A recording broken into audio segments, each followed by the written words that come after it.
Good morning students, मैं Manoj Agarwal for the NEET classes.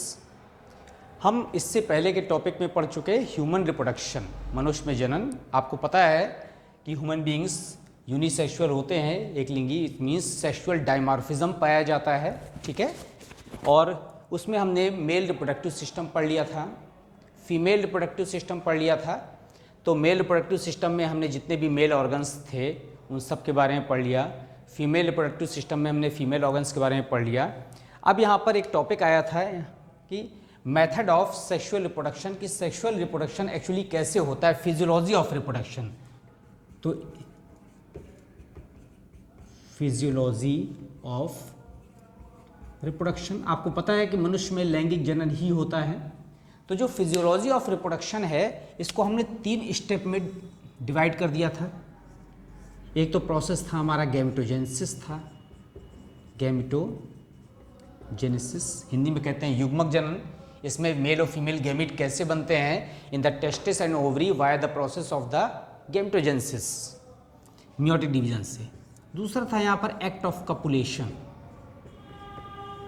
ठीक है, इंटरकोर्स भी कहते हैं, कैसे मेल गैमीट और फीमेल गैमीट आपस में जो फ्यूजन के पहले किस प्रकार से अंदर पहुँचते हैं, that process. And third process called the fertilization. अब जब फ्यूज़न होता है उसके बाद जो है दोनों न्यूक्लियस मिल जाएंगे तो जाइगोट बनेगा, इस प्रोसेस फर्टिलाइजेशन। तो गैमेटोजेनेसिस प्रोसेस भी हमने इससे पहले स्टेप में पढ़ लिया था कि वृषण में शुक्राणुजन प्रक्रिया हो रही है, स्पर्मेटोजेनेसिस, और क्या बन रहा है, मेल गैमीट बने, स्पर्म बन रहे थे। अब हमने oogenesis भी पढ़ लिया था कि ओवरी में किस प्रकार से अंडाणुजन क्रिया के द्वारा फीमेल गैमीट बन रहा था। तो आपने ये भी देख लिया था कि नंबर ऑफ मेल गैमीट्स ज़्यादा बनते हैं, फीमेल गैमीट्स जो में ओवम जो है मंथली हर 28 डेज में मेंस्ट्रुअल साइकिल के द्वारा एक एक फॉर्मेशन होता है। अब oogenesis जो प्रोसेस थी उसको हमने डिटेल में नहीं पढ़ा था, हमने केवल डायग्रामेटिक रिप्रेजेंटेशन बता दिया था कि दैट इज़ द oogenesis। अब हमको आज के टॉपिक में पढ़ना है कि जो अंडाणु जनन, गैमेटोजेनेसिस हम पढ़ चुके हैं, अब अंडाणु जनन टॉपिक को हमको डिटेल में लेना है। oogenesis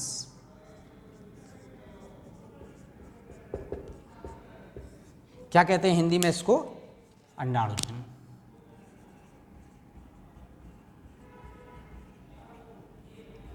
अब oogenesis प्रोसेस हम पढ़ें इससे पहले हम जान लें कि जो फीमेल चाइल्ड्स होती हैं उसमें एम्ब्रियोनिक जो कंडीशन होती है भ्रूणी दशा में, उसमें एम्ब्रियोनिक कंडीशन में बहुत सारे, सबसे पहले आपको पता है कि जब हम अंडाणु जनन पढ़ते हैं तो डायग्रामेटिक रिप्रेजेंटेशन में सबसे पहले क्या बन रही थी, जर्म सेल बन रही थी। ये जर्म सेल थी, कैसी थी, द्विगुणित थी। यहाँ पर माइटोटिक डिवीज़न हो रहा था, सूत्री विभाजन। तो माइटोटिक डिवीज़न के फलस्वरूप जो सेल आकार में बड़ी हो जा रही थी यहाँ पर, तो पहले मल्टीपल डिवीज़न हो रहा है, ये सब बन रही थी oogonia। oogonia में बाद में ग्रोथ हो रही थी तो बन रही थी यहाँ पर प्राइमरी oocyte। फिर इसके बाद यहाँ पर मियोटिक डिवीज़न हो रहा था तो बन रहा था यहाँ पर सेकेंडरी oocyte, ठीक है, मियोटिक डिवीज़न। और फिर मियोटिक सेकेंड हुआ था, ये मियोटिक फर्स्ट है और यहाँ पर कौन सा हो रहा था, मियोटिक सेकेंड। तो फिर बन रहा था यहाँ पर ऊटिड, और ऊटिड के बाद क्या कन्वर्ट हो रहा था, ओवम। ये हम पढ़ चुके हैं। हमें यहाँ पर oogenesis में, अंडाणु जनन में डिटेल में पढ़ना है कि how the secondary oocyte is formed in the ovary, क्योंकि ओवरी से जो ओवुलेशन होता है, जो अंडोत्सर्ग होता है, उसमें एक्चुअली सेकेंडरी oocyte ही रिलीज होती है। तो सेकेंडरी oocyte का फॉर्मेशन कैसे हो रहा है हमको ये इस टॉपिक में पढ़ना है। अब आप देखिए यहाँ पर ओवरी के अंदर जो साइक्लिक चेंज हो रहा है कंटिन्यूअस, वो हम स्टडी करेंगे। तो इससे पहले हमको एक चीज़ जान लेना है कि एम्ब्रियोनिक स्टेज में जो फीमेल्स होती हैं, भ्रूण होती हैं या बच्चियां होती हैं, उसमें बहुत सारे oogonia बन जाते हैं एम्ब्रियोनिक स्टेज में। अब जन्म के पहले ही एम्ब्रियोनिक स्टेज में इन फीमेल्स तो बहुत सारे oogonia बन जाते हैं। oogonia जो है, कुछ oogonia कन्वर्ट हो जाते हैं किसमें, oocyte में कन्वर्ट हो जाते हैं, ढेर सारे oocyte बन जाते हैं। और इनकी संख्या मिलियंस में होती है, 10 से 20 लाख तक हो सकती है। और उसमें से बहुत सारे जन्म के बाद डैमेज हो जाते हैं, दैट इज कॉल्ड द आर्टेशिया। आर्टेशिया माने यहाँ पर डैमेज, ठीक है, damage of most of the oogonia and oocytes।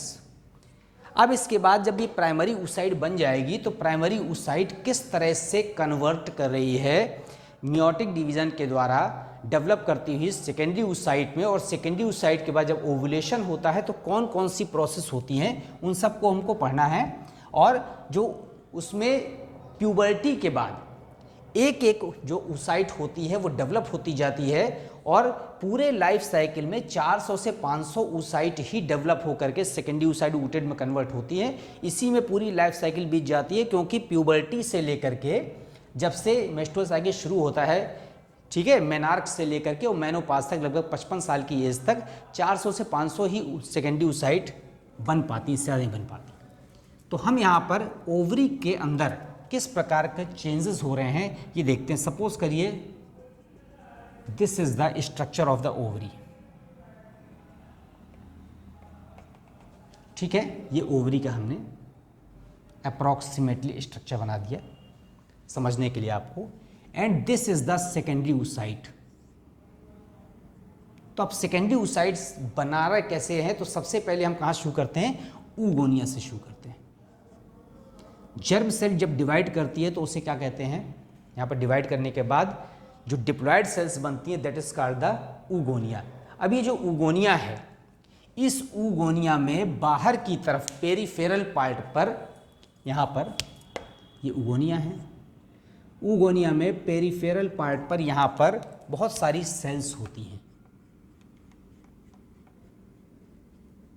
देख रहे हैं।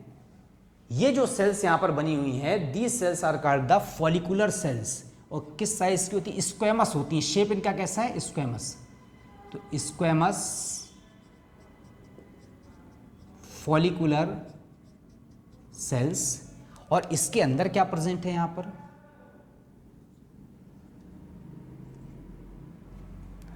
अभी इसके अंदर oogonia के अंदर जो oocyte है उसे क्या नाम देंगे यहाँ पर, primary oocyte, primary oocyte। And this structure is called the primordial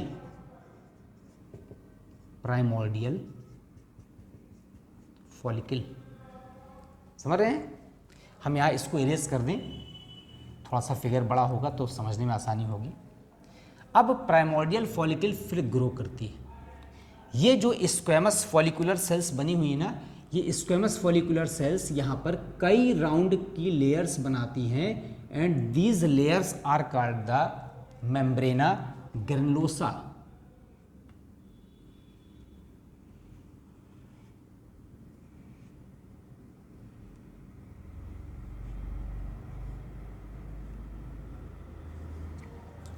This is the primary oocyte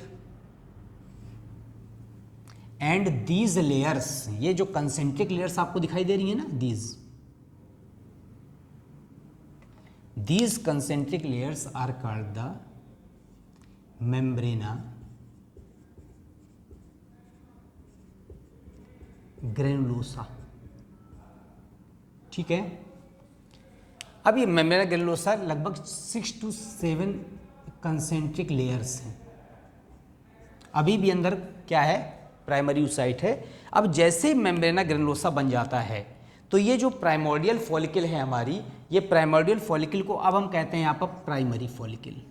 क्या कहते हैं, primary follicle. It means it is converted into the primary follicle.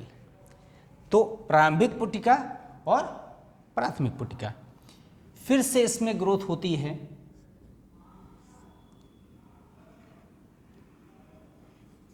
ये इनर में अभी भी क्या है, ये प्राइमरी oocyte, प्राथमिक अंडकोश का कहते हैं। अब क्या होता है, just outside the primary oocyte a glycoproteinaceous membrane is formed. This is called the zona pellucida glyco proteinaceous layer around the primary oocyte। ठीक है, as well as this layer is called the corona radiata, corona radiata. ये क्या है? ये this is the inner most layer of zona pellucida, sorry membrana granulosa, membrana granulosa. Membrana granulosa की जो सबसे आंतरिक लेयर होती है उसको कहते हैं कोरोना रेडियाटा। और ये कोरोना रेडियाटा किसको सराउंड कर रही है? जोना पेलुसिडा को। और इसके बाद की जो बाकी लेयर्स हैं वो एज इट इज हैं, वो एज इट इज लेयर बनी हुई है। ये देख रहे हैं आप। अब क्या होगा यहाँ पर? फिर फर्दर ग्रोथ होगी। अभी तक ये प्राइमरी फॉलिकल थी, अंदर क्या था? प्राइमरी oocyte थी। अभी भी ये प्राइमरी फॉलिकल ही रह जाएगी और अभी भी यहाँ पर अंदर प्राइमरी oocyte ही पाया जाएगा। This is also called the primary follicle. अब इसमें फिर से थोड़ी ग्रोथ हो रही है।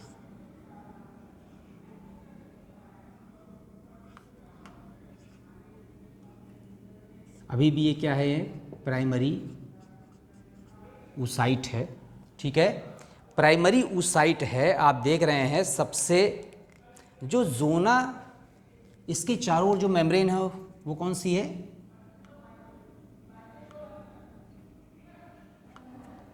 ये जोना पेलुसिडा है, मैं शॉर्ट में लिख रहा हूँ जोना पेलुसिडा, ठीक है। फिर उसके बाहर जो एक लेयर बनी हुई है,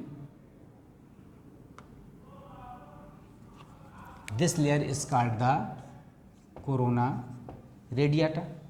अब क्या होगा? मेम्ब्रेना ग्रेनुलोसा की जो बाकी लेयर्स थी, तो जो लास्ट लेयर है this is called the theca.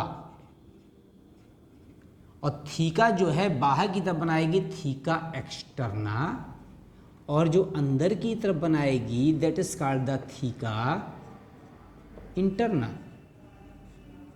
समझ रहे हैं? The remaining layers of the membrana granulosa is differentiated into the theca externa and theca interna. अब क्या होगा? जो theca interna है, it makes या it secretes the liquid inside the cavity, या इन द कैविटी लिख सकते हैं, in the cavity called antrum.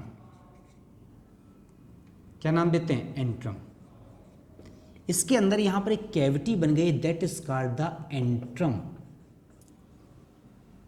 इस एंट्रम कैविटी में जो थीका इंटरना है वो लगातार लिक्विड क्या कर रही है? सिक्रीट कर रही है। अब इस तरह का जब स्ट्रक्चर है, अभी भी ये क्या था? प्राइमरी फॉलिकल था, लेकिन जैसे ही यहां पर लिक्विड सिक्रीट हुआ, दिस कैविटी या this type of structure is converted into the secondary follicle. अब इसको क्या नाम दे दिया गया? इसको हम इधर शॉर्ट में लिख दें, this the antrum, this is called the secondary. अब इसको क्या नाम दिया? द्वितीयक पुटिका। अभी तक क्या थी? प्राथमिक पुटिका थी। अब जैसे अभी तक ये चाइल्डहुड स्टेज चल रही थी। कौन सी स्टेज? चाइल्डहुड। यहां पर कौन सी स्टेज है? चाइल्डहुड। अब जैसे ही यहां पर प्यूबर्टी होगी, प्यूबर्टी आपको पता है अप्रॉक्सीमेटली 12 से 13 ईयर्स में होती है बच्चियों में, ठीक है। और under the hormone of the gonadotropin, एक हार्मोन यहाँ पर रिलीज होता है गोनेडोट्रोपिन।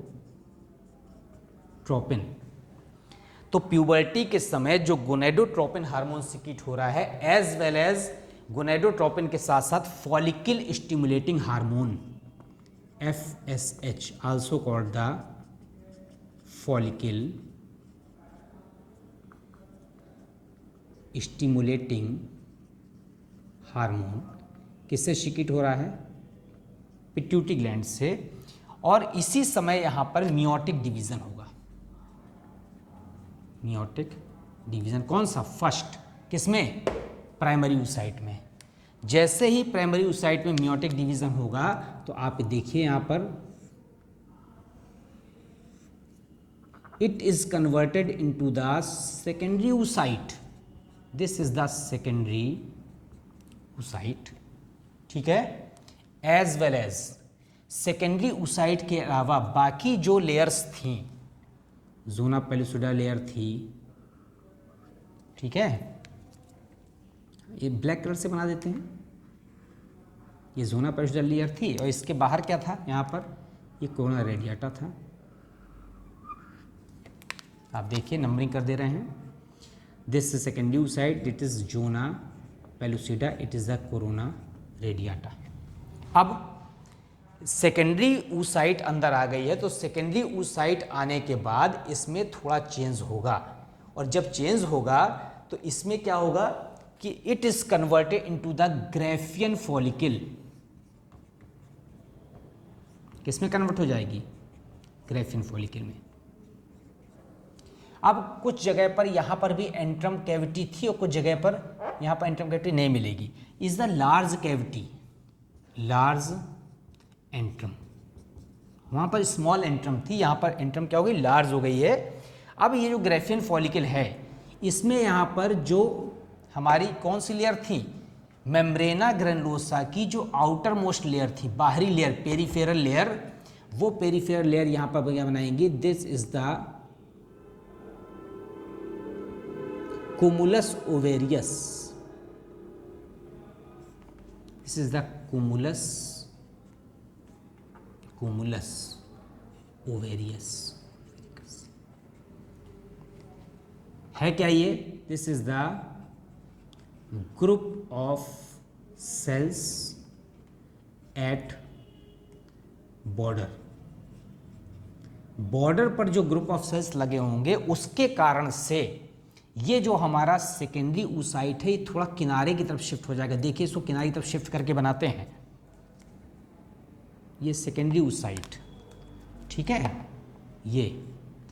फिर इसके बाद ये जोना पेलुसिडा और इसके बाद this is the corona radiata. तो ये है आपका सेकेंडरी oocyte, ये अंदर का ये, और ये हो गई आपकी एंट्रम कैविटी. तो ये कोमुलस ओवेरिकस का ग्रुप ऑफ सेल्स है बॉर्डर पर, और जब ये बड़ी हो जाएगी तो ये सेकेंडरी oocyte किनारे की तरफ चिपक जाएगी. जब किनारे की तरफ चिपक जाएगी तो due to the presence of the gonadotropin as well as the follicle stimulating hormone secreted by the किससे? Pituitary gland. अब यहाँ पर ये ग्राफियन फॉलिकल हो गई तो इससे कहते हैं it is the mature graafian follicle. Mature. अब क्या होगा? At this condition the ovulation takes place. अब यहाँ पर क्या होगा? ओवुलेशन होगा. ये वाला जो पार्ट है ओवरी का, मैं थोड़ा इसको और ज़्यादा ऊपर की तरफ ले जाता हूँ. ये हो सकता है कि शायद आपका फिगर कटने लगे ऐसा. अब इस पार्ट पर ये आ जाएगा ग्राफियन फॉलिकल. ये देखिए ग्राफियन फॉलिकल कहाँ पर आ गई? साइड पर. और ये क्या हो गई? Is the bursting of at 14th day. At 14th day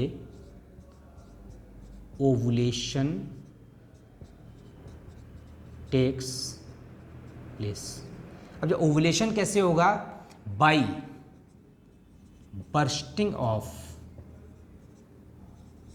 Graafian follicle. Graafian follicle यहां पर बर्स्ट कर रही है और क्या रिलीज हो रहा है बाहर? सेकेंडरी oocyte रिलीज हो रही है. सेकेंडरी oocyte, और किससे सराउंडेड है चारों तरफ से? जोना पेलुसिडा से और ग्राफियन फॉलिकल से. ये है जोना पेलुसिडा और बाहर की लेयर क्या है? Corona radiata. अब ये बर्स्ट करके सेकेंडरी oocyte यहां से कहाँ गई? ओवरी से बाहर आ गई. और ओवरी से बाहर आने के बाद ये हमारा ऐसा ये यूट्रस लगा हुआ है. यूट्रस से ये क्या लगी थी? ओविडक्ट लगी हुई थी. तो यहाँ से निकले और यहाँ से सेकेंडरी oocyte, ये कौन सी है? सेकेंडरी oocyte कहाँ जा रही है? इनटू ओविडक्ट में.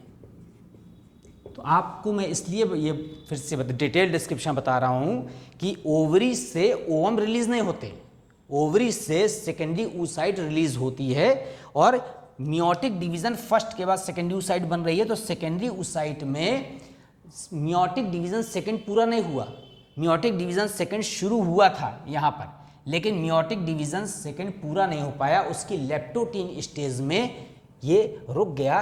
अब ये सेकेंडरी oocyte यहाँ से ओविडक्ट में जाएंगे और यहाँ से स्पर्म इंटर करेंगे। अब जब स्पर्म इंटर करेंगे तो उसके बाद क्या चेंज होगा ये मैं अभी आपको आगे बताऊंगा। अब जैसे बर्स्ट गई ग्राफियन फॉलिकल, तो बर्स्ट करने के बाद ये ग्राफियन फॉलिकल ऐसी हो गई। This is the it is converted into the corpus luteum.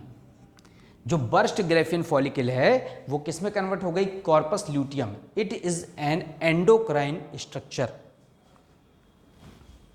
ये जो कॉर्पस ल्यूटियम है क्या है? ये एंडोक्राइन ग्लैंड है, endocrine gland formed by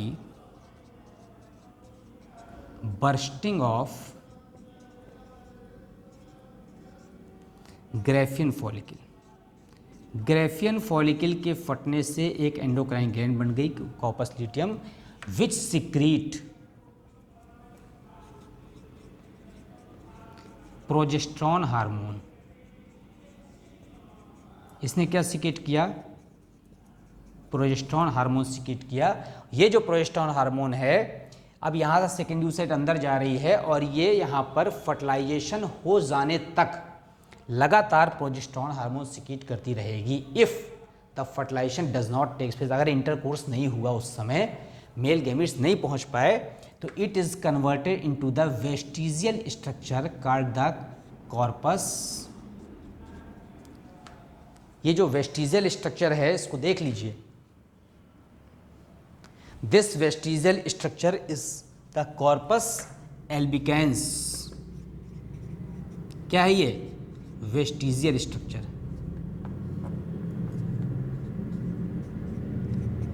vestigial structure. और ये oogenesis प्रोसेस क्या हो गई? पूरी हो गई ओवरी के अंदर। फिर देख लीजिए, सबसे पहले ऊगोनिया यहाँ से शुरुआत करते हैं। ऊगोनिया के चारों ओर, यहाँ पर ऊगोनिया में अंदर ऊगोनिया ही डेवलप करके इसमें बदलती है प्राइमरी oocyte में। इसके चारों ओर स्क्वेमस फॉलिकुलर सेल्स हैं। These squamous follicular cells continue divide to make the 6 to 7 layers called the membrana granulosa, and the primary oocyte is surrounded by a glycoproteinaceous layer called the zona pellucida around the primary oocyte, and the innermost layer of the membrana granulosa makes the corona radiata which surrounds the zona pellucida. Childhood stage में अभी ये primary follicle ही कहला रही है। यहाँ पर zona pellucida और कोना रेडियाटा दोनों हैं, और जो थीक आउटर मोस्ट लेयर्स थी किसकी? मेम्ब्रेना ग्रैनुलोसा की, वो डिफ्रेंशिएट हो गई हैं थीका एक्सटर्ना और थीका इंटरना में। अब ये क्या करती हैं? लिक्विड सीक्रेट करने लगती हैं। अब इस समय इसको सेकेंडरी oocyte कहते हैं जब ये डिफ्रेंशिएशन हो जाता है थीका एक्सटर्ना थीका इंटरना का। फिर प्यूबर्टी में 12 से 13 साल की एज में गोनेडोट्रोपिन या फॉलिकल स्टिमुलेटिंग हार्मोन सीक्रेट होता है by the pituitary gland, as well as the meiotic division first takes place, due to which the primary oocyte is converted into the secondary oocyte, and this secondary oocyte shift to the one sided due to a formation of the large antrum या cavity। तो ये large antrum बनने का shift हो गया, and it joins with the border with the group of cells called the cumulus ovaricus। Now this is the mature graphene follicle, and at the 14th day 13 day तक का है, 14वें दिन यहाँ पर ओवुलेशन होता है, और due to the bursting of the Graafian follicle the secondary oocyte is released out from the ovary, and the Graafian follicle is converted into the corpus luteum and endocrine gland which secrete the progesterone hormone up to the क्या? Fertilization. If the fertilization does not takes place, the corpus luteum is converted into the vestigial structure called the corpus albicans, and the whole process is called the oogenesis which takes inside the ovary। तो ovary के अंदर जो oogenesis process थी अंडाणुजन था, वो पूरा diagrammatic representation यहाँ पर बना हुआ है, ये होल स्ट्रक्चर बना हुआ है ओवरी का। अब हम आते हैं इसके बाद नेक्स्ट टॉपिक में कि फीमेल्स के अंदर एक और कंडीशन होती है, उसे कहते हैं मेंस्ट्रुअल साइकिल, मासिक चक्र। तो ओवरी और यूट्रस के अंदर क्या क्या चेंज हो रहे हैं इन द मेंस्ट्रुअल साइकिल, हम उसकी स्टडी करते हैं।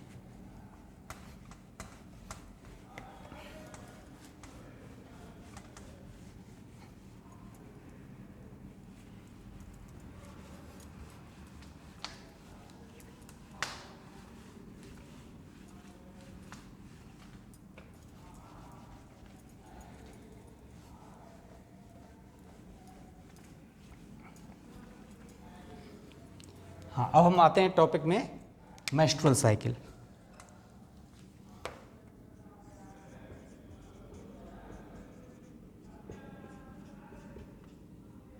मेंस्ट्रुअल साइकिल हिंदी में कहते हैं मासिक चक्र। It is also called the lunar cycle.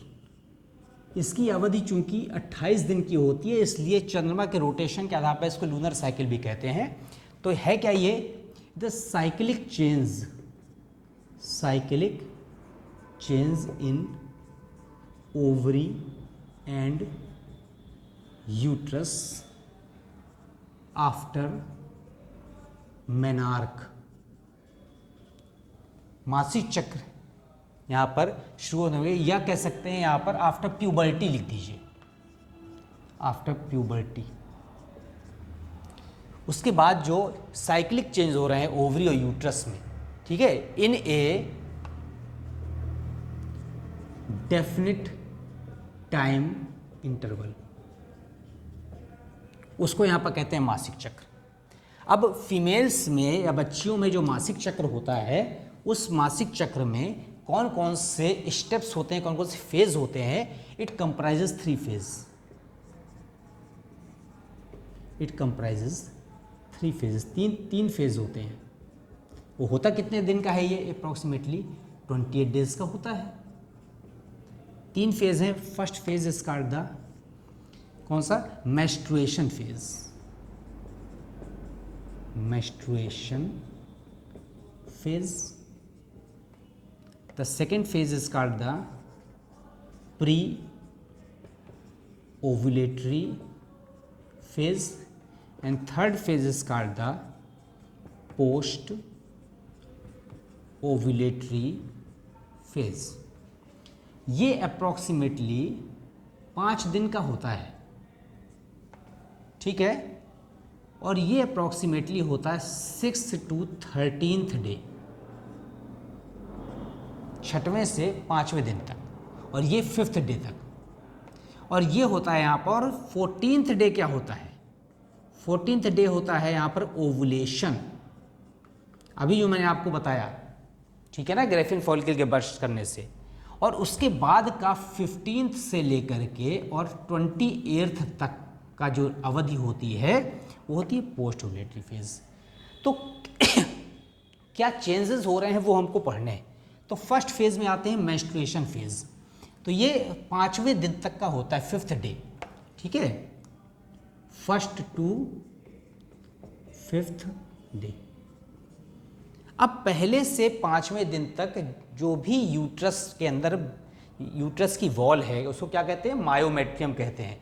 तो वो यूट्रस की वॉल किस तरह से बर्स्ट करके बाहर निकल रही है, उसे कहते हैं मेंस्ट्रुएशन फेज। इसी को ब्लीडिंग फेज भी कहते हैं, और it is also called the bleeding phase. Bleeding phase because blood vessel and myometrium means wall of uterus degenerate and released out due to low estrogen and progesterone hormone estrogen और progesterone hormone के low level के कारण जो uterus की जो wall होती है उसको मायोमेट्रियम कहते हैं, ठीक है, वॉल ऑफ यूट्रस, वो और ब्लड वेसल के साथ डिसॉल्व होकर के बाहर निकलती है, इसलिए ब्लीडिंग होती है, ब्लड बाहर आता है, that is called the bleeding phase. अब 5 दिन तक की अवधि का ये टाइम होता है। इसमें एस्ट्रोजन प्रोजेस्टेरॉन का लेवल कम हो जाता है, ब्लड सर्कुलेशन भी क्या होता है, कम हो जाता है। दूसरे में आते हैं यहाँ पर प्री ओवुलेटरी फेज, हिंदी में कहते हैं पूर्व अंडोत्सर्ग प्रावस्था, ओवम के या सेकेंडरी oocyte के रिलीज होने के पहले की अवस्था। तो ये कब से होती है, 6th डे से शुरू होकर के और 13th डे तक होती है। अब है क्या प्री ओवुलेटरी फेज में, इस समय यहाँ पर जो यूट्रस की वॉल है वो डिसॉल्व होकर के तो पहले बाहर निकल गई। अब डिसॉल्व होकर बाहर निकलने के कारण यहाँ पर एस्ट्रोजन और ल्यूटिनाइजिंग हार्मोन की मात्रा बढ़ गई। तो यहाँ पर एस्ट्रोजन एंड ल्यूटिनाइजिंग, यहाँ पर लेवल ऑफ लिख दें, level of oestrogen and luteinizing hormone increases, दोनों का लेवल बढ़ जाता है। किसका, एस्ट्रोजन का और ल्यूटिनाइजिंग हार्मोन का।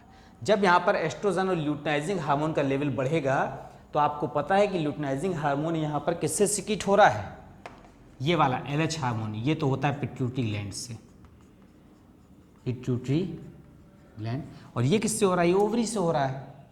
तो इसका लेवल जब बढ़ जाता है तो क्या होता है कि यूट्रस की वॉल में जो चेंजेस होते हैं, तो जो oocyte है, समझ रहे हैं, oocyte वो तेजी से किस में कन्वर्ट होती है, सेकेंडरी oocyte में। तो secondary oocyte and Graafian follicle, Graafian follicle develops fastly, तेजी से ग्रेफियन फॉलिकल बनती है या डेवलप करती है और सेकेंडरी oocyte बन जाता है, ठीक है। अब क्या होगा, at 14th day, at 14th day 14वें दिन क्या हो जाएगा, ओवुलेशन हो गया। ग्रेफियन फॉलिकल के फटने से सेकेंडरी oocyte बाहर आ गई, उसको ओवुलेशन कहा। अब जब ओवुलेशन हो जाएगा तो क्या हो जाएगा, सेक्स या इंटरकोर्स की इच्छा फीमेल्स में बढ़ेगी। फिर हम आते हैं इसमें पोस्ट ओवुलेटरी फेज में, पोस्ट ओवुलेटरी फेज, अंडोत्सर्ग के बाद की अवस्था है, इसको हिंदी में कहते हैं पश्च अंडोत्सर्ग प्रावस्था। ये होती है 15th से लेकर के और 27 या 28th डे तक। ओवुलेशन के ठीक बाद क्या क्या चेंजेस होने हैं बॉडी में, उसके कारण से ये हो रहा है। तो क्या हो जाएगा यहाँ पर, the level of progesterone increases, the level of progesterone increases, progesterone का लेवल बढ़ जाएगा। अब जब प्रोजेस्टेरॉन का लेवल बढ़ेगा तो क्या होगा, and wall of uterus, wall of uterus maintains again to, uterus की वॉल अपने को फिर से मेंटेन करेगी, ब्लड सप्लाई लेवल बढ़ जाएगा। क्यों करेगी, टू इम्प्लांटेशन, ताकि अगर यहाँ पर जाइगोट बन गया तो उसके डेवलपमेंट के लिए, उसको इम्प्लांट करने के लिए 9 महीने तक सपोर्ट देने के लिए, न्यूट्रिशन देने के लिए उसकी वॉल फिर से क्या होती है, मेंटेन होने लगती है। तो उस समय पोस्ट ओवुलेटरी फेज कहते हैं। एज वेल एज एंड, इसी के नीचे का स्टेप है एंड आफ्टर फर्टिलाइजेशन, अगर फर्टिलाइजेशन हो गया, नहीं हुआ है तो कोई बात नहीं, अगर फर्टिलाइजेशन हो गया तो क्या होगा, HCG human chorionic gonadotropin, human chorionic gonadotropin hormone secreted by placenta. Placenta जो वाइटल कनेक्शन होता है between the foetus as well as mother, तो उसके बीच में यहाँ पर फिर से क्या शुरू हो जाएगा, HCG हार्मोन सिक्रीट करेगा और इम्प्लांटेशन में हेल्प करेगा। If fertilization does not takes place, यदि फर्टिलाइजेशन नहीं हो पाया, then again after 28th day फिर से कौन सी फेज शुरू हो जाएगी, मेंस्ट्रुएशन स्टार्ट। मेंस्ट्रुएशन फिर से मेंस्ट्रुएशन शुरू हो जाएगा, पुरानी यूट्रस की वॉल फिर से डैमेज आउट होगी और फिर से यहाँ पर प्राइमर्डियल फॉलिकल से, प्राइमरी तो पहले ही बन चुकी थी, प्राइमरी से सेकेंडरी बनने लगेगी, ग्रेफिन फॉलिकल बनने लगेगी और प्राइमरी उस साइड किस में कन्वर्ट होगी, सेकेंडरी में। और कंटिन्यू ये प्रोसेस चलती रहती है ओवरी में। एक बार लेफ्ट ओवरी में बनता है सेकेंडरी ऊसाइट, एक बार किस में बनता है, राइट ओवरी में। तो अल्टरनेट दोनों ओवरी बनाती हैं, तो अप्रॉक्सीमेटली साल में 6 बार बनाती रहती हैं लेफ्ट और राइट ओवरी, जब तक कि फर्टिलाइजेशन नहीं होता। अगर फर्टिलाइजेशन हो गया तो फिर क्या होगा, यहाँ पर जो प्रोजेस्टेरॉन हार्मोन के बाद HCG सिक्रीट हो रहा है, उसके सिक्रीट होने के बाद यहाँ पर इम्प्लांटेशन दोबारा तब तक नहीं होगा या फर्टिलाइजेशन तब तक नहीं होगा। क्यों? क्योंकि यहाँ पर नया मेंस्ट्रुअल साइकिल नहीं बनेगा, रुक जाएगा। तो मेंस्ट्रुअल साइकिल रुकने का मतलब है फर्टिलाइजेशन हो गया है और जब तक कि यहाँ पर शिशु का जन्म नहीं हो जाता तब तक दोबारा यहाँ पर जो oocyte हैं वो डेवलप होना बंद हो जाती हैं। तो oocyte कंटिन्यू डेवलप करती रहती हैं अप टू द फर्टिलाइजेशन, और फर्टिलाइजेशन के बाद ही oocyte डेवलप होना रुक जाती हैं थोड़े समय के लिए। अब क्या होता है यहाँ पर कि जिस समय मेंस्ट्रुएशन शुरू होता है गर्ल्स में, तो इनिशिएशन ऑफ मेंस्ट्रुएशन जो होता है, इनिशिएशन ऑफ मेंस्ट्रुअल साइकिल, उसको कहते हैं यहाँ पे मेनार्क। और एंड ऑफ मेंस्ट्रुएशन, एक निश्चित एज के बाद मेंस्ट्रुअल साइकिल बंद हो जाती है फीमेल्स में, ठीक है, जिसे कहते हैं बुढ़ापा आ गया है, तो यहाँ पर उसको कहते हैं मेनोपाज। मेनोपाज, इसको हिंदी में कहते हैं रजोनिवृत्ति। इस समय जो है फिर यहाँ पर क्या नहीं बनेगा, सेकेंडरी oocyte नहीं बनती है या ग्रेफिन फॉलिकल में डेवलपमेंट बंद हो जाता है, तो प्राइमरी oocyte म्यूटेशन नहीं होता, सेकेंडरी oocyte नहीं बनती, तो निश्चित है कि जब यह ओव्यूलेशन नहीं हो रहा है तो इसको यहाँ पर मेनोपाज कहेंगे कि वो पूरा मेंस्ट्रुअल साइकिल रुक जाएगा, जो मासिक चक्र का जो काल है। इसका मतलब है मेंस्ट्रुएशन मेनार्क से लेकर के और मेंस्ट्रुएशन तक लगभग 13th ईयर से लेकर के, और ये 55 ईयर्स तक होता है। तो लगभग जो है 40 साल तक ये कंडीशन होती है, जिससे समय ही फर्टिलाइजेशन हो सकता है, इसके आगे पीछे फर्टिलाइजेशन नहीं हो सकता। तो यहाँ पर इसी दशा को कहते हैं यहाँ पर कि जो बर्थ टाइम है, ठीक है, जो जन्म का समय हो सकता है बच्चे में या फीमेल्स में, जो प्रेगनेंसी की जो एज है वो यहाँ पर इस दौरान ही हो सकती है। तो नॉर्मली जो है 20 ईयर्स के पहले यहाँ पर प्रेगनेंसी बहुत घातक होती है, तो अब इसलिए कि सोशल एविल है हमारे देश में, लेकिन अब बाल विवाह बंद हो गया है इसीलिए। तो ये जो है मेनार्क और मेनोपाज वर्ड यूज़ होते हैं कि इनिशिएशन ऑफ मेंस्ट्रुअल साइकिल और एंड ऑफ मेंस्ट्रुअल साइकिल। अब हम यहाँ पर जो रिप्रोडक्शन की फिजियोलॉजी पढ़ रहे थे, अगर रिप्रोडक्शन की फिजियोलॉजी में हम देखें तो अगर किसी कंडीशन में 3 पार्ट में हमने फिजियोलॉजी ऑफ रिप्रोडक्शन पढ़ा था, कौन कौन सा,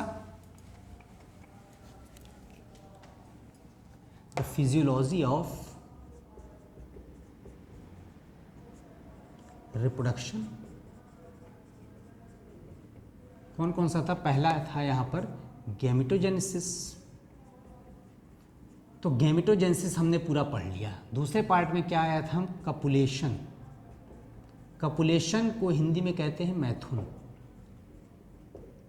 और तीसरा पार्ट हमें पढ़ना था फर्टिलाइजेशन, ठीक है ना। हम अब किस पार्ट में आते हैं, सेकेंड पार्ट में, copulation. The act of sexual reproduction, वास्तव में जो एक्ट ह्यूमन बींग्स के द्वारा हो रहा है, इसका एक और नाम है, इसको इंटरकोर्स भी कहते हैं, ठीक है। और इंटरकोर्स के अलावा इसका एक और नाम है यहाँ पर, सॉरी, कि इंटरकोर्स के अलावा इस पूरे टॉपिक को, जो यहाँ पर एक्ट ऑफ फर्टिलाइजेशन है, हम उसको क्या कह सकते हैं, इस टॉपिक को क्वाइटस भी कह सकते हैं। इट कंटेन्स 4 फेजेस, इसमें 4 प्रावस्थाएं होती हैं। अगर फर्स्ट फेज आप देखें तो इसमें होती है excitement, under the control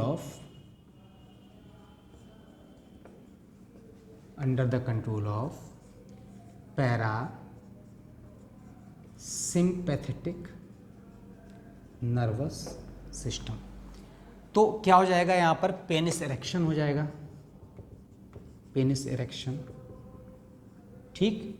females, अब ह्यूमन बींग्स में तो पेनिस इरेक्शन ही होगा, और फीमेल्स में क्या होगा, इन फीमेल्स, ये तो हो गया मेल में, इन मेल, ठीक है। और इन फीमेल में क्या होगा, यहाँ पर उसके जो ब्रेस्ट हैं, ब्रेस्ट, ठीक। फिर इसके बाद ब्रेस्ट के अलावा जो है, जो वेजाइनल पार्ट है,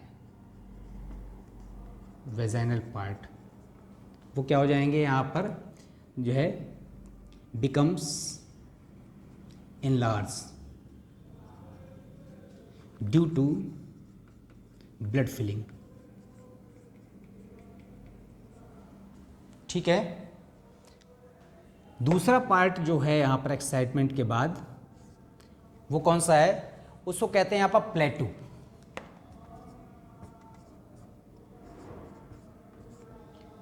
और इसको एक्साइटमेंट का एक और नाम है, इसको एरोजल भी कहते हैं। क्या कहते हैं, एरोजल। अब जो प्लेटू है, प्लेटू में यहाँ पर बहुत तेजी से क्या होता है, जो है जोश आता है। तो प्लेटू में क्या होगा, the grasping of penis, grasping of penis by vaginal pore. जो वेजाइनल पोर है वो पेनिस को बहुत तेजी से क्या करेगा, पकड़ लेगा, and testis become red and enlarge, ठीक है। जो थर्ड स्टेप है, पहला एक्साइटमेंट था, दूसरा प्लेटू था, जो थर्ड स्टेप है वो इज द क्लाइमैक्स। क्लाइमैक्स में क्या होगा, the ejaculation of sperms, ejaculation of sperms and lot of pleasure due to, या under control of, due to नहीं, under control of sympathetic nervous system, sympathetic nervous system. और जो fourth part है climax के बाद, उसे रेजोल्यूशन कहते हैं, या फिर से सारे ऑर्गन्स नॉर्मलाइज हो जाते हैं, रेजोल्यूशन। तो रेजोल्यूशन क्या है, normalization, normalization of body. Male और फीमेल दोनों में बॉडी या ऑर्गन्स जो है क्या हो जाते हैं, नॉर्मलाइज हो जाते हैं फिर से, या क्या होता है यहाँ पर, रिलैक्सेशन में आ जाते हैं।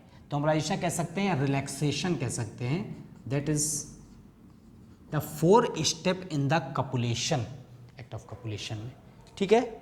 अब इस कपुलेशन के बाद हम आते हैं किसमें, fertilisation.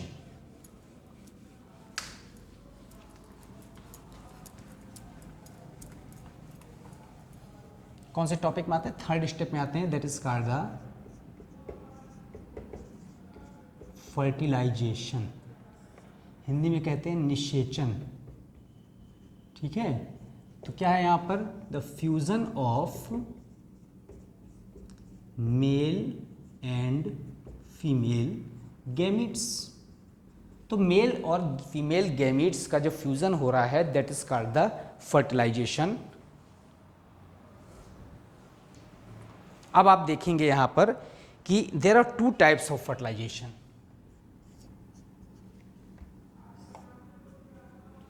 Is the external fertilization, external fertilization and internal fertilization।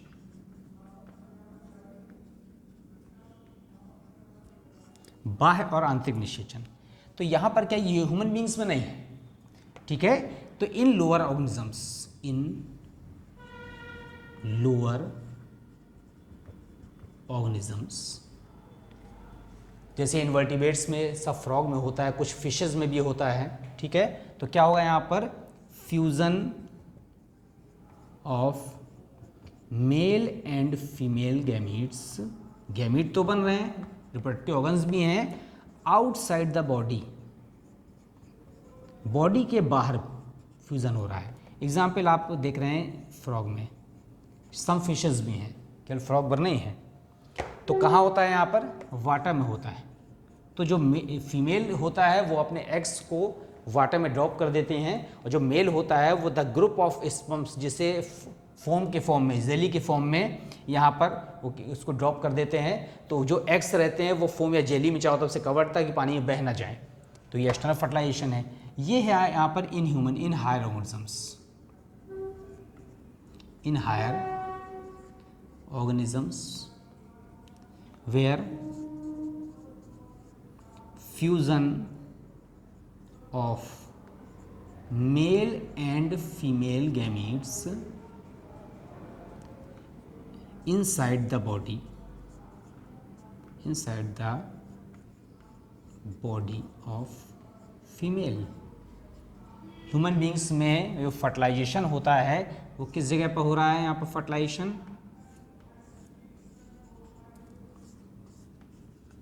In oviduct,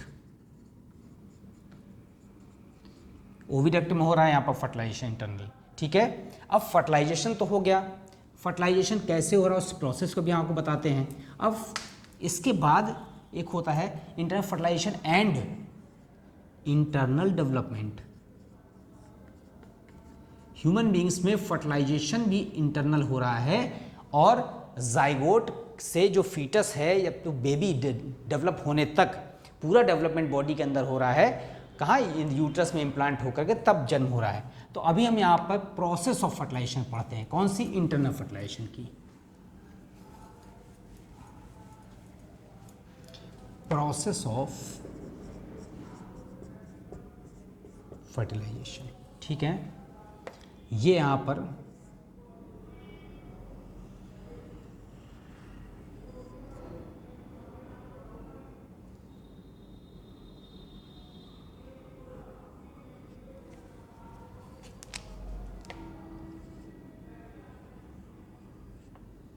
this is the secondary oocyte,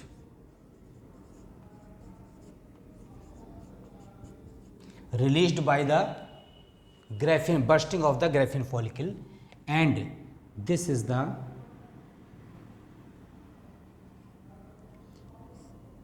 कौन सी लेयर है, जोना पेलुसिडा, ठीक। तो आप देख रहे हैं जो सेकेंडरी oocyte है, या नॉर्मली हम उसको ओवम भी कह सकते हैं, तो उसमें जो आउटर लेयर थी वो कौन सी थी, जोना पेलुसिडा थी। अब जोना पेलुसिडा के बाहर क्या था, कोरोना रेडियाटा था। तो हम यहाँ पर और एक लेयर बना दें, एक लेयर बना दें ऐसी। तो ये वाला सबसे बाहर corona radiata, this is the zona pellucida, and this is the cell membrane, and this is the Wittlein membrane. The four layers are present into the secondary oocyte. As the sperm reaches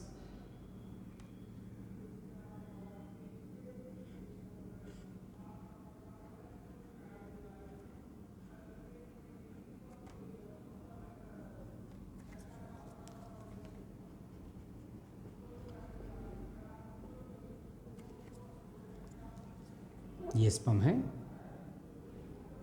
तो sperm में यहाँ पर ऊपर क्या लगा हुआ है,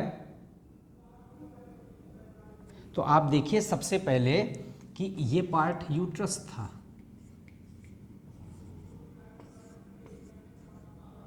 ये वाला पार्ट यहाँ पर वेजाइनल पोर था, वेजाइनल पोर। तो मिलियंस ऑफ स्पर्म इंटर करते हैं इस पार्ट से, और ये स्पर्म क्या करते हैं, फ्लैजेला द्वारा मूव करते हैं, और मूवमेंट करने के बाद कहाँ इंटर करते हैं, ओविडक्ट में। यहाँ पर है सेकेंडरी oocyte, सेकेंडरी oocyte यहाँ पर है, और ये क्या है, these are the male gametes. तो millions of male gamete enter करते हैं फ्रॉम द वेजाइनल पोर, और ultimately reaches up to the secondary oocyte। बहुत सारे स्पर्म जो है यहाँ पर कहाँ तक पहुँचते हैं, सेकेंडरी oocyte तक। ऐसे ऐसे बना दे रहा हूँ मैं यहाँ पर। ये अब सेकेंडरी oocyte तक जब फ्लोट करता हुआ, फ्लैजलर मूवमेंट करता हुआ हमारा स्पर्म पहुंचा, तो this is the acrosome cap, acrosome cap released acrosin, hyaluronidase and neuraminidase enzyme. तो एक्रोसिन का जो टोपी नुमा रचना है वो क्या रिलीज करता है, acrosin, hyaluronidase as well as neuraminidase enzyme. तो these enzymes digest the outer membrane of the secondary oocyte। तो सेकेंडरी oocyte की आउटर मेम्ब्रेन को क्या कर देते हैं, डाइजेस्ट कर देते हैं। और यहां पर सबसे पहले क्या होगा, due to enzyme that dissolve the outer membrane of secondary oocyte। और ये क्या होगा, due to entry of Na+। बहुत सारे सोडियम आयन पहले इसके अंदर जाएंगे, तब एक्रोसिन हाइलुरोनिडेज न्यूरामिनिडेज रिलीज करेगा, और ये इसकी आउटर मेम्ब्रेन को क्या कर देगा, डिसॉल्व कर देगा। जैसे आउटर मेम्ब्रेन डिसॉल्व हो जाएगी तो क्या होगा, यहाँ पर the cell membrane of secondary oocyte makes the fertilization cone. ये क्या बना देगा, फर्टिलाइजेशन कोन बना देगा, which surround the nucleus of sperm, या हेड पार्ट कह सकते हैं, हेड ऑफ स्पर्म को क्या कर देगा, चारों तरफ से सराउंड कर देगा। तो स्पर्म की ये हेड लिख दें, हेड ऑफ द स्पर्म। अब हेड को इसने चारों तरफ से घेर लिया, ठीक है। इसी समय क्या होगा, विटलाइन मेम्ब्रेन में चेंज आएगा, and the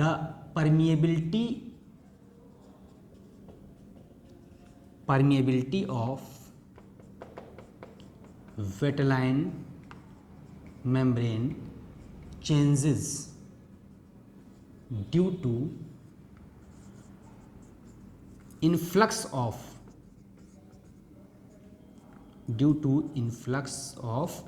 sodium ion, and it is impermeable to the other sperms, and it become impermeable to other sperms।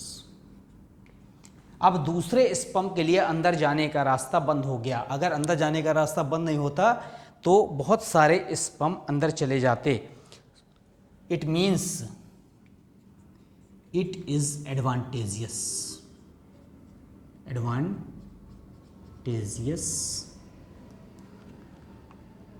because polyspermy can not takes place. अब पॉलीस्पर्मी नहीं हो पा रही, ठीक है ना, केवल मोनोस्पर्मी हुई, केवल एक शुक्राणु कहाँ चला गया, अंदर चला गया, और अंदर जाते ही इसकी जो मेम्ब्रेन हो गई वो क्या हो गई, इम्परमिएबल हो गई। अब क्या होगा, जैसे ही इसका हेड अंदर गया था न्यूक्लियस, तो यहाँ पर 2 सेंट्रियोल थे। This is the proximal centriole, proximal centriole. अब क्या होगा इसमें, the proximal centriole, the proximal centriole of sperm. अब सेंट्रियोल तारक का तारक केंद्र का कार्य क्या है, initiation of the cell division. तो सेकेंडरी oocyte में अभी मियोटिक सेकंड पूरा नहीं होता है, proximal centriole of sperm initiate the cell division in secondary oocyte and secondary oocyte is converted to oocyte and then ovum। अभी तक ओवम था ही नहीं, अभी तक सेकेंडरी oocyte थी। जैसे ही यहाँ पर सेंट्रियोल अंदर जाएगा तो ये सेकेंडरी oocyte पहले oocyte में कन्वर्ट होगी, जो आपने oogenesis में पढ़ा था, और oocyte में आपने देखा था किस तरह से हर बार एक क्या बन रही थी, पोलर बॉडी बन जा रही थी। तो पोलर बॉडी फर्स्ट बन गई थी ग्रेफिन फॉलिकल के साथ, अब यहाँ पर बनी ग्रेफिन फॉलिकल के साथ oocyte, और पोलर बॉडी सेकेंड, और oocyte किस में कन्वर्ट हो गया, ओवम में। अब ओवम का साइज बड़ा है, समानांतर से इंटर कर गया। अब यहाँ पर मेल और गैमीट फीमेल गैमीट क्या करेंगे, फ्यूज करेंगे। फ्यूजन के पहले जो स्पर्म अंदर जाने का मार्ग ढूंढ रहा है, दैट इज कॉल्ड द, यहाँ पर क्या कहते हैं, पेनिट्रेशन ऑफ पाथ। तो entry of sperm, entry of sperm up to female nucleus is known as penetration of path, penetration of path. ठीक है, अब क्या होगा, इस समय मेल एंड फीमेल प्रोन्यूक्लियस, पहले प्रोन्यूक्लियस थे, ठीक है, converted into nucleus and after fusion, जब फ्यूजन हो रहा है तो क्या हो जाएगा, यहाँ पर diploid zygote is formed, diploid zygote is formed. अब आप देख रहे हैं इस स्टेप पर ऐसे बना दें, तो ये N है, ये N है, न्यूक्लियस दोनों फ्यूज कर गए, तो क्या बन गया, 2N बन गया, किसका, जाइगोट। अब जाइगोट जो है लगातार क्या करेगा, माइटोटिक डिवीजन करेगा, माइटोटिक डिवीजन, और जब माइटोटिक डिवीजन के कारण से क्या बनेगा, एम्ब्रॉय, ठीक है, और एम्ब्रॉय कहाँ रहेगा, इम्प्लांटेशन, इम्प्लांटेशन इन यूट्रस। अब ऐसे यूट्रस का स्ट्रक्चर जब बनाते हैं तो इसमें फर्टिलाइजेशन के बाद जो जाइगोट बन रहा है वो यहाँ से आकर के यहाँ इम्प्लांट हो गया, और प्लेसेंटा नामक वाइटल कनेक्शन से लगातार उसको न्यूट्रिशन मिल रहा है अप टू द बर्थ, जब तक कि उसका जन्म नहीं हो जाता, और फिर अल्टीमेटली जन्म होता है। तो आपने देखा ह्यूमन रिप्रोडक्शन में कि किस तरह से mail genital system, female genital system में गैमीट्स बनते हैं, गैमीट्स के बाद उनका कपुलेशन होता है, कपुलेशन में भी 4 स्टेप थे, एक्साइटमेंट था, फिर उसके बाद प्लेटू था, फिर उसके बाद क्या था, यहाँ पर क्लाइमैक्स था, फिर रेजोल्यूशन था, फिर उसके बाद फर्टिलाइजेशन था। तो फर्टिलाइजेशन में जो मेल में आगे एक्रोसोम कैप लगा हुआ है, that is the most important part which is useful to dissolving the wall of the secondary oocyte। तो सेकेंडरी oocyte को यहाँ पर की वॉल को डिजॉल्व करने के लिए, और स्पर्म जब इंटर करता है तो एक ही स्पर्म अंदर जाता है, ठीक है, और इस कारण से जो है एक स्पर्म जाने के बाद तुरंत सेल की मेम्ब्रेन में, विट्लाई मेम्ब्रेन में चेंज होता है, तो उसके कारण से पॉलीस्पर्मी रुक जाती है, और अगर पॉलीस्पर्मी ह्यूमन बींग्स में नहीं होती, मोस्टली नहीं होती है, केवल मोनोस्पर्मी होती है। मोनोस्पर्मी के फलस्वरूप इस तरह से फर्टिलाइजेशन के बाद स्पर्म पेनिट्रेट करता हुआ अपने पाथ को ढूंढता हुआ और कहाँ तक पहुँच जाता है, फीमेल प्रोन्यूक्लियस तक पहुँच जाता है। और फीमेल प्रोन्यूक्लियस तक पहुँच के मेल और फीमेल प्रोन्यूक्लियस दोनों फ्यूजन करके जाइगोट फॉर्मेशन करते हैं, और जाइगोट माइटोटिक डिवीजन करके कंटिन्यू डिवाइड करता रहता है, एम्ब्रॉय बनाता है। इसको इम्प्लांटेशन हो जाता है यूट्रस में, एंड इम्प्लांटेशन को HCG हार्मोन से सपोर्ट मिलता रहता है, ह्यूमन कोरियोनिक गोनाडोट्रोपिन से, और उसमें डेवलपमेंट होता है। और 3 मंथ के बाद उसमें जो है जो ऑर्गन्स धीमे धीमे डेवलप होने लगते हैं। तो जो बर्थ होता है एम्ब्रॉय में, उसमें 3 जर्म लेयर्स होती हैं, 3 जर्म लेयर्स। तो पूरी बॉडी 3 जर्म लेयर्स से बनी होती है। आपको पता है कौन कौन सी, एक्टोडर्म होती है, मीसोडर्म होती है और एंडोडर्म होती है। और इसीलिए हम लोगों को क्या कहा जाता है, ट्रिप्लोब्लास्टिक कहा जाता है। और इस तरह से ह्यूमन बींग्स में जाइगोट के बाद बर्थ हो जाती है। अब हम नेक्स्ट टॉपिक में पढ़ेंगे कि रिप्रोडक्टिव हेल्थ, ठीक है, कि जनन एवं स्वास्थ्य की जो है रिप्रोडक्टिव हेल्थ या RCH जो प्रोग्राम है, reproduction and child health care, उसके अंतर्गत कैसे हम ह्यूमन रिप्रोडक्शन को लिमिटेड करके हम हमारे दो या छोटी फैमिली करके किस तरह से अपने जीवन स्तर को सुधार सकते हैं, और जो हमारी जो है पूरे अर्थ में जितनी भी यहाँ पर नेसेसिटी वाली वस्तुएं हैं, है ना, उसको कैसे हम जो है ब्रेनली यूटिलाइज करें ताकि जो प्राकृतिक संसाधन ये बने रहें। तो उसके लिए हमें अपनी पॉपुलेशन को कम करने के लिए नेक्स्ट टॉपिक पढ़ेंगे कि reproductive health. Okay students, thank you.